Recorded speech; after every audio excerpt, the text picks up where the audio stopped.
ওই যে গোলাম আজমের স্লোগান যারা দেয়, লিমিটেড লোক, কয় পার্সেন্ট তারা, ইলেকশন করে দেখাও বাপের বেটারা। আমি চ্যালেঞ্জ করছি, একবার 3টা সিট পাইছো, একবার 1টা সিট পাইছো, 15টা সিট পাইয়া দেখাও। 7% ভোট নাই, 70%-এর পাওয়ার দেখাও। বাজে বাজে কথা বলো, বাজে বাজে স্লোগান দাও। আমি খুব ক্লিয়ারলি তাদের সম্পর্কে পরিষ্কারভাবে বলতে চাই, না আসো, তুমি ইসলাম চাও, শরীয়ত চাও, শরিয়া আইন চাও, দেশে প্রতিষ্ঠিত করতে চাও, কোরআনকে সংবিধান বানাইতে চাও, তুমি যদি চাও, আপনারা যদি চান, জামাত ইসলাম যদি চান, হেফাজতুল ইসলাম, আসেন ইলেকশনে।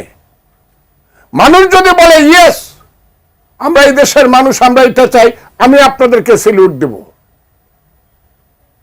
কিন্তু না করিয়া 7% লোক 70% লোকের পাওয়ার দেখান।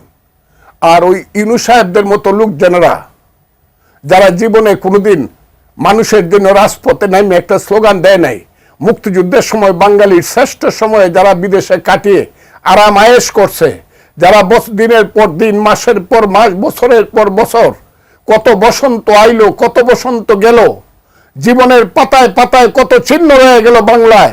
একদিন যারা শহীদ মিনারে যায় নাই, একদিন যারা স্মৃতিসৌধে যায় নাই, একদিন যারা শহীদদের প্রতি শ্রদ্ধা নিবেদন করে নাই, তারা বাংলার পাওয়ার পায়া এইসব লোকজনের মাধ্যমে এই বাংলাদেশকে আজকে নতুনভাবে পাকিস্তান বানাতে, না পাকিস্তানও তারা বানাতে, তারা এই দেশটাকে জঙ্গিদের একটা রাষ্ট্র করতে চায়, লাইক আফগানিস্তান।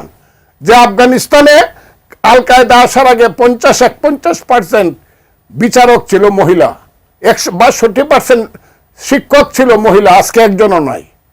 ক্লাস 5 পরে যদি উচ্চ শিক্ষা নিতে যায় আফগানিস্তানের কোন মেয়ে, সে লুকায়া তাকে পাকিস্তানে আসতে হয়।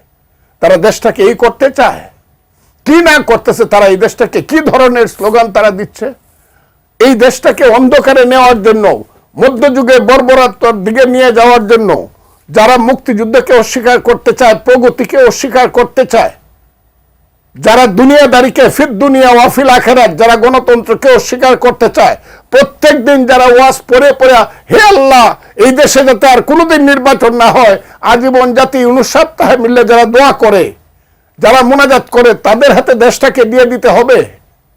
এই দেশে আর মানুষ নাই, এই দেশে সব মানুষ শুধু মোল্লা মুন্সি হবে। এই দেশে প্রাইমারি স্কুলে একটা ছেলে পড়বে না সরয় সরয় রস্যই দীর্ঘই, এই দেশে একটা ছেলে পড়বে না পাখি সব করের রাতি পোহালো, কারণ এই কুসুম কলি সকলে ফুটিল রাখাল, গরুর পাল লয়ে যায় মাঠে। এই দেশে কোনো ছাত্র হবে না, যে ছাত্র বলবে বলো বীর, বলো উন্নত মম শির, শির নেহারি আমারই নত শির, শিকর হিমাদ্রির।